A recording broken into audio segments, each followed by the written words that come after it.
News ಟೈಮಿಗೆ ಸ್ವಾಗತ. ಮುಖ್ಯಾಂಶಗಳು. ಗುರುಪೂರ್ಣಿಮೆಯ ಪ್ರಯುಕ್ತ ಮೂಡುಕೇರಿ ಶ್ರೀ ವೇಣುಗೋಪಾಲ ಕೃಷ್ಣ ದೇವಸ್ಥಾನದ ಬಳಿ ಗಾಣಿಗ ಸಮಾಜದವರ ಮೂಲ ಗುರುಗಳ ಬೃಂದಾವನದಲ್ಲಿ ವಿಶೇಷ ಪೂಜೆ.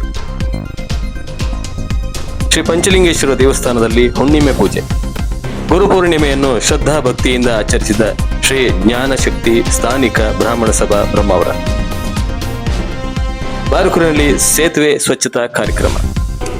ಶ್ರೀ ವೇಣುಗೋಪಾಲ ಕೃಷ್ಣ ದೇವಸ್ಥಾನ ಮೂಡುಕೇರಿ ಬಾರ್ಕೂರು. ಉಡುಪಿ ಜಿಲ್ಲಾ ಸೋಮಕ್ಷತ್ರಿಯ ಗಾಣಿಗ ಸಮಾಜ ರಿಜಿಸ್ಟರ್ಡ್ ಮೂಡುಕೇರಿ ಬಾರ್ಕೂರು. ಗುರುಪೂರ್ಣಿಮೆಯ ಪ್ರಯುಕ್ತ ಬಾರ್ಕೂರು ಮೂಡುಕೇರಿ ಶ್ರೀ ವೇಣುಗೋಪಾಲ ಕೃಷ್ಣ ದೇವಸ್ಥಾನದ ಬಳಿ ಇರುವ ಸೋಮಕ್ಷತ್ರಿಯ ಗಾಣಿಗ ಸಮಾಜದ ಮೂಲ ಗುರುಗಳಾದ ಶ್ರೀ ಶ್ರೀ ಕುಮಾರ ಮಾಧವ ತೀರ್ಥ ಸ್ವಾಮೀಜಿಯವರ ಮೂಲ ಬೃಂದಾವನದಲ್ಲಿ ವಿಶೇಷ ಪೂಜೆ ಸಲ್ಲಿಸಲಾಯಿತು. ಸಂಜೆ 4 ಗಂಟೆಯಿಂದ ಸೋಮಕ್ಷತ್ರಿಯ ಗಾಣಿಗ ಸಮಾಜ ಬಾರ್ಕೂರು ವಲಯದ ವತಿಯಿಂದ ಸಾಮೂಹಿಕ ಸತ್ಯನಾರಾಯಣ ಪೂಜೆ ದೇವಳದ ಪ್ರಧಾನ ಅರ್ಚಕರಾದ ಶ್ರೀ ಪ್ರವೀಣ್ ತಂತ್ರಿಗಳ ಪೌರೋಹಿತ್ಯದಲ್ಲಿ ಶ್ರೀ ಸದಾಶಿವ ಭಟ್ ಅವರ ಸಹಯೋಗದಲ್ಲಿ ನೆರವೇರಿತು. ಈ ಸಂದರ್ಭದಲ್ಲಿ ರಾಮಕೃಷ್ಣ ಗಾಣಿಗ ಹಾರಾಡಿ ಉಪಾಧ್ಯಕ್ಷರು, ಉಡುಪಿ ಜಿಲ್ಲಾ ಸೋಮಕ್ಷತ್ರಿಯ ಗಾಣಿಗ ಸಮಾಜ ಮೂಡುಕೇರಿ ಬಾರ್ಕೂರು ವಾಸುದೇವ ಬೈಕಾಡಿ ಕೋಶಾಧಿಕಾರಿ, ಸೂರ್ಯನಾರಾಯಣ ಗಾಣಿಗ, ಶ್ರೀ ಶೇವದಿ ಸುರೇಶ್ ಗಾಣಿಗ ಹಾಗೂ ಅಭಿಮಾನಿಗಳು ಉಪಸ್ಥಿತರಿದ್ದರು. ಮಹತೋಬಾರ ಬಾರಕೂರು ಕೊಟಗೇರಿ ಶ್ರೀ ಪಂಚಲಿಂಗೇಶ್ವರ ದೇವಸ್ಥಾನದಲ್ಲಿ ವಾಡಿಕೆಯಂತೆ ಪ್ರತಿ ತಿಂಗಳ ಹುಣ್ಣಿಮೆಯಂದು ಜರುಗುವ ಸಾಮೂಹಿಕ ಶ್ರೀ ಸತ್ಯನಾರಾಯಣ ಪೂಜೆ ದಿನಾಂಕ 29/7/2026 ಬುಧವಾರ ಗುರು ಪೂರ್ಣಿಮೆಯಂದು ನೆರವೇರಿತು. ಹಾಗೆ ಈ ಪೂಜೆಗೆ ಹೆಸರನ್ನು ನೋಂದಾಯಿಸುವವರು ಕೂಡ ದೇವಾಲಯಕ್ಕೆ ಕರೆ ಮಾಡಿ ತಮ್ಮ ಹೆಸರನ್ನ ನೋಂದಾಯಿಸಬಹುದು.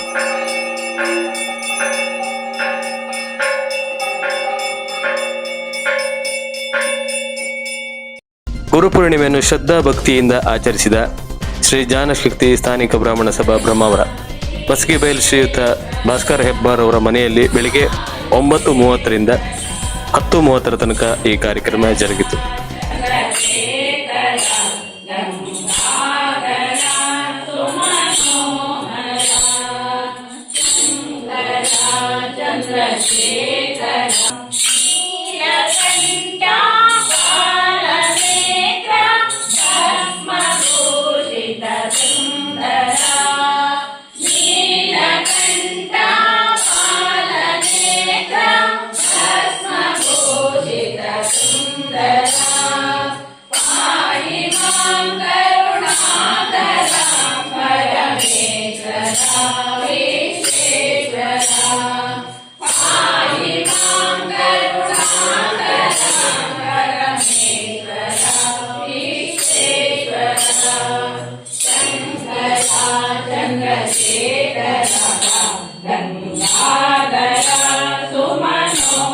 ರೋಟರಿ ಕ್ಲಬ್ ಬಾರ್ಕೂರು, ರೋಟರಿ ಸಮುದಾಯ ದಳ ಬಾರ್ಕೂರು, ಶೌರ್ಯ ವಿಪತ್ತು ನಿರ್ವಹಣಾ ಘಟಕ ಬಾರ್ಕೂರು, ಹಿಂದೂ ಸಂಗಮ ಬಾರ್ಕೂರು ಮಂಡಲ ಹಾಗೂ ರಾಜಧಾನಿ ರಾಜ ಯೂತ್ ಕ್ಲಬ್ ಬಾರ್ಕೂರು ಇವರ ಸಹಯೋಗದಲ್ಲಿ ದಿನಾಂಕ 2/8/2026 ಭಾನುವಾರ ಬೆಳಿಗ್ಗೆ 7:00ರಿಂದ ಬಾರ್ಕೂರು ಕಚ್ಚೂರು ಸೇತುವೆ ಮೇಲ್ಭಾಗದ ಸ್ವಚ್ಛತಾ ಕಾರ್ಯಕ್ರಮ ನಡೆಸಲಾಗುವುದು.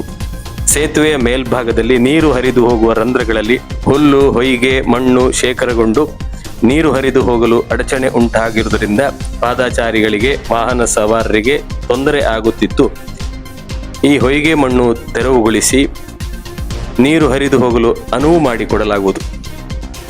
ಇದಾಗಿತ್ತು ಇಂದಿನ ನ್ಯೂಸ್ ಟೈಮ್. ನಾಳಿನ ನ್ಯೂಸ್ ಟೈಮ್ ಜೊತೆ ಮತ್ತೆ ನಿಮ್ಮ ಭೇಟಿ ಆಗ್ತೇವೆ. ಎಲ್ಲರಿಗೂ ಧನ್ಯವಾದಗಳು.